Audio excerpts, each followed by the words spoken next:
bien, bonjour mes amis pour une nouvelle vidéo. Une nouvelle vidéo pour vous expliquer que faire des vidéos, c'est aussi pour soigner sa timidité. C'est une thérapie en quelque sorte. Faire des vidéos, ça vous oblige à parler d'une certaine façon, à articuler, à parler clairement, à parler assez fort pour qu'on vous entende.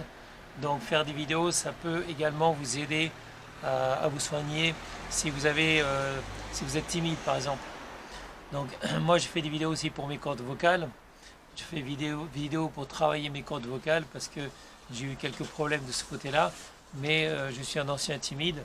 Donc effectivement faire des vidéos, ça permet de pouvoir s'exprimer devant énormément de gens.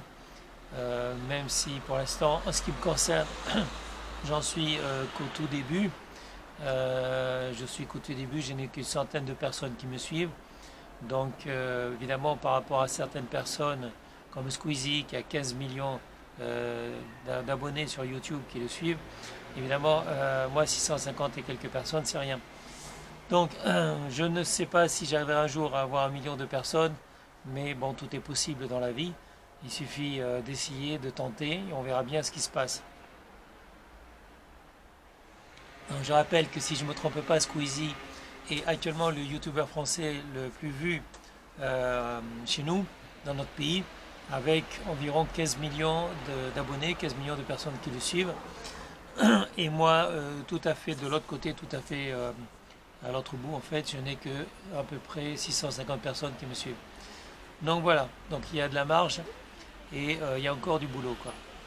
Donc cela ne me dérange pas puisque j'utilise YouTube, j'utilise les vidéos aussi pour travailler mes cordes vocales, pour m'obliger à parler distinctement et fort avec, comment dire, un certain ton, même si je suis obligé souvent de boire de l'eau. Voilà. Et donc, comme je disais, le fait de travailler, de s'exprimer devant une caméra vidéo, de travailler ses cordes vocales, de s'exprimer suffisamment fort, clair et intelligiblement, ça permet donc d'être moins timide par exemple, puisqu'on est obligé de poster après, enfin on poste généralement sur des réseaux sociaux comme Facebook, YouTube, Dailymotion, TikTok, etc. Il y a aussi un phénomène qui est qu'au début on n'aime pas s'entendre, on n'aime pas entendre sa voix. Au début on n'aime pas non plus se voir, on n'aime pas voir son visage. Quand vous avez commencé votre première vidéo, si vous avez déjà fait des vidéos par exemple, moi c'était à l'école, je me rappelle il y a très très longtemps, où notre école a fait venir un caméraman avec une grosse caméra pour qu'on passe, comment dire, chacun des élèves passe devant la caméra pour qu'ils puissent pour la première fois s'entendre et se voir. Donc, comme je vous l'ai dit, j'étais gamin, ça remonte il y a très très longtemps.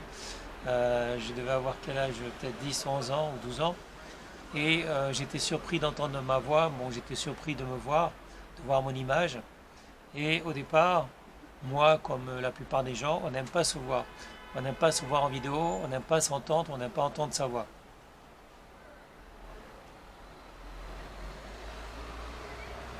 Ce que je veux dire, c'est que c'est tout à fait normal. C'est tout à fait normal de ne pas aimer entendre sa voix, de ne pas aimer voir son visage. Au fur et à mesure qu'on se filme, qu'on fait de nouvelles vidéos, on finit par aimer se voir, y prendre un certain plaisir et accepter donc accepter son image, accepter sa voix. En même temps, les expressions du visage et la voix, ça se travaille.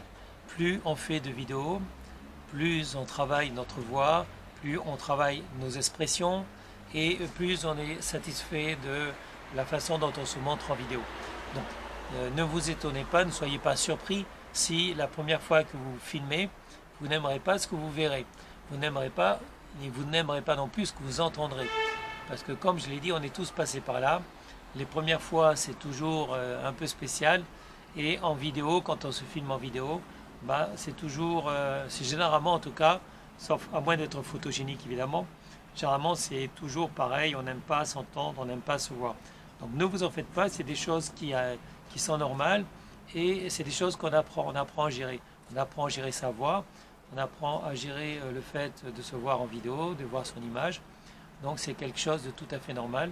On travaille ça. Justement, plus on fait de vidéos, plus on travaille ça, plus on est à l'aise, plus on aime se voir. Donc c'est une thérapie en fait. Moi j'estime que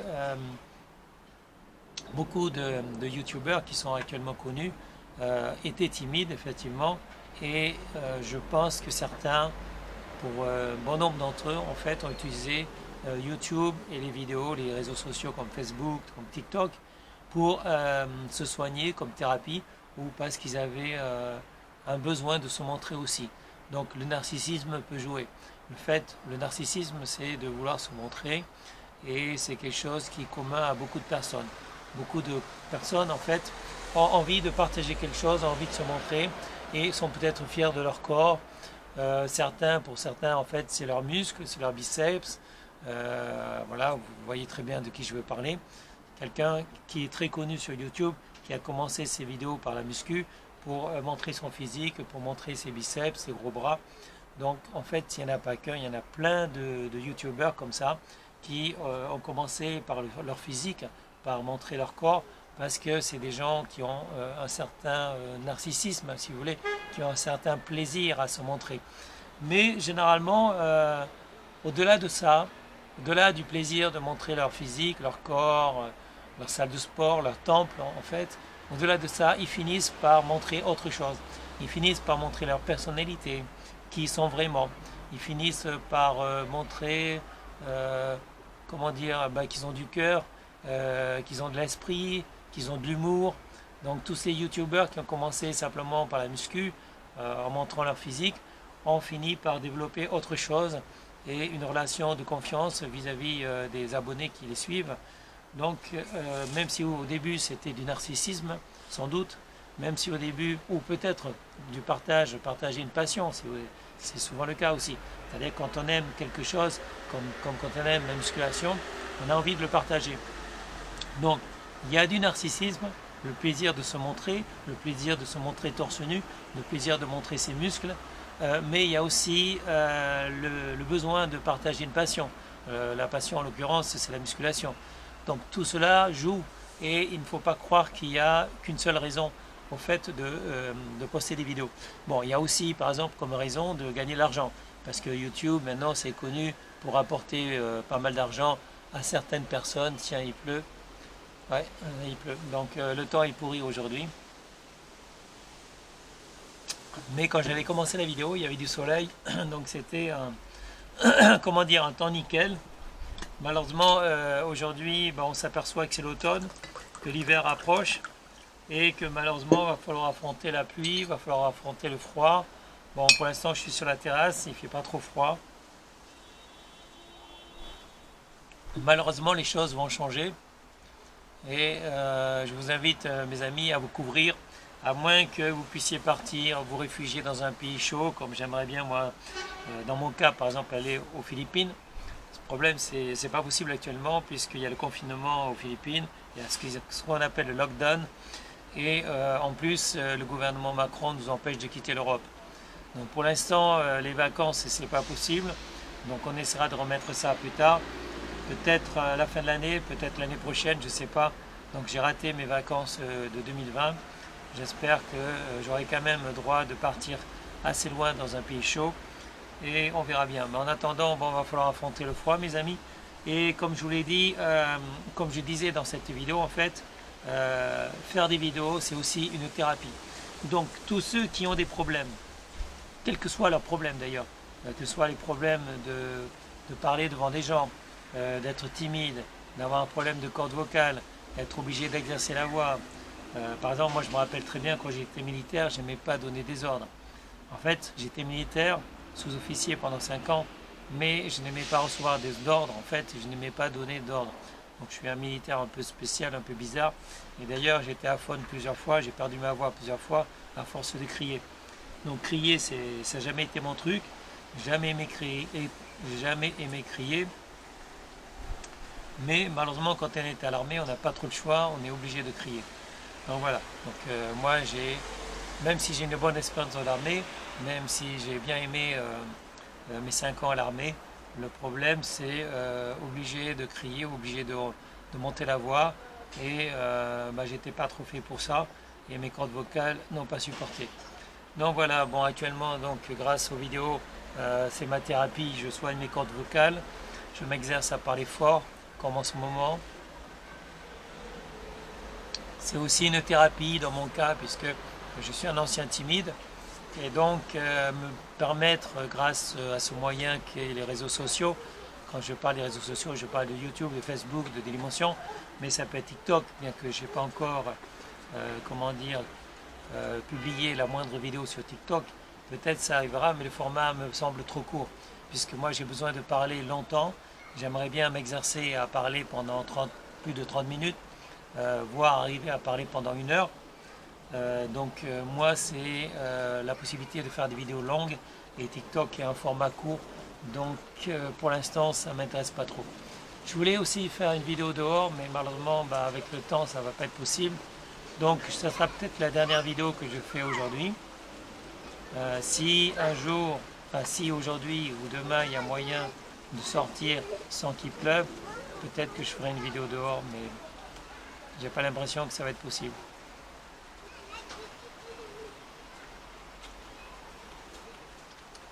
Sur ce, mes amis, je vous souhaite une bonne journée. Je vous invite à vous abonner à ma chaîne vidéo YouTube ou Dailymotion ou Facebook si ce n'est pas encore le cas. Donc je vous invite à me suivre et me donner des commentaires, me dire ce que vous voulez, quels sont les sujets dont vous voulez qu'on parle. Il me semblait intéressant de vous expliquer à nouveau pourquoi je fais des vidéos sur YouTube, pourquoi je ne suis pas le seul à faire des vidéos sur YouTube. Ce n'est pas forcément une question d'argent. On a quelque chose à partager, on a une passion à partager, on a un besoin de travailler notre image, la relation entre notre image et nous-mêmes. C'est-à-dire le fait d'accepter de se voir en vidéo, le fait d'accepter sa propre image et le fait d'accepter d'entendre sa propre voix. Donc c'est quelque chose qui se travaille aussi. Donc ne vous étonnez pas si au début c'est difficile, si vous commencez des vidéos. On est tous passés par là, même les youtubeurs les plus célèbres comme Thibaut InShape ou Squeezie ont tous démarré de rien, ont tous démarré avec 1, 2 ou 3 vues et ils sont arrivés à avoir des millions de vues. Donc voilà, il y a toujours un début dans toute chose. L'univers a bien commencé un jour, l'univers finira bien un jour, il y a toujours un début, il y a toujours une fin. Et pour ceux qui ont peur de ne jamais arriver à être tout là-haut sur YouTube par exemple, il ne faut pas vous décourager mes amis, parce que ceux qui sont tout là-haut, à un moment donné, ils ne pourront pas plus monter et ils seront obligés de descendre parce qu'il y a d'autres youtubeurs qui arrivent. Et vous, si vous êtes tout en bas, vous n'avez pas d'autre choix que de monter, puisque si vous êtes en bas, vous ne pouvez pas descendre plus bas. Donc à un moment donné, quand on est en bas, quand on est au pied du mur, on escalade le mur. Okay, quand on est en bas de l'escalier, on le monte. Et ceux qui sont en haut de l'escalier, ceux qui sont en haut de l'ascenseur, à un moment donné, il va falloir qu'ils descendent. Donc certains youtubeurs qui étaient célèbres avant sont en train de perdre un peu, de descendre, parce qu'il y a des youtubeurs qui poussent, il y a des youtubeurs qui montent, il y a des youtubeurs nouveaux qui arrivent. Donc moi je ne suis pas un jeune youtubeur évidemment, mais je suis un nouveau si vous voulez. Je suis un youtubeur qui a repris sa chaîne vidéo il y a à peine 2 mois. Et donc voilà, en publiant de nouvelles vidéos tous les jours, je vais arriver fatalement à monter. Et de toute façon, ce n'est pas que ma chaîne, c'est aussi la vôtre, puisque je veux partager avec vous tous les sujets de la vie, tous les sujets qui m'intéressent, qui vous intéressent aussi. Donc voilà, c'est pas que ma chaîne, mais c'est une thérapie aussi pour moi, puisque j'ai besoin de parler. Et j'espère que ça vous plaira de me suivre et qu'on partage ça ensemble. Alors sur ce, je vous souhaite une bonne journée à tous mes amis et je vous dis à bientôt pour une prochaine vidéo. Au revoir.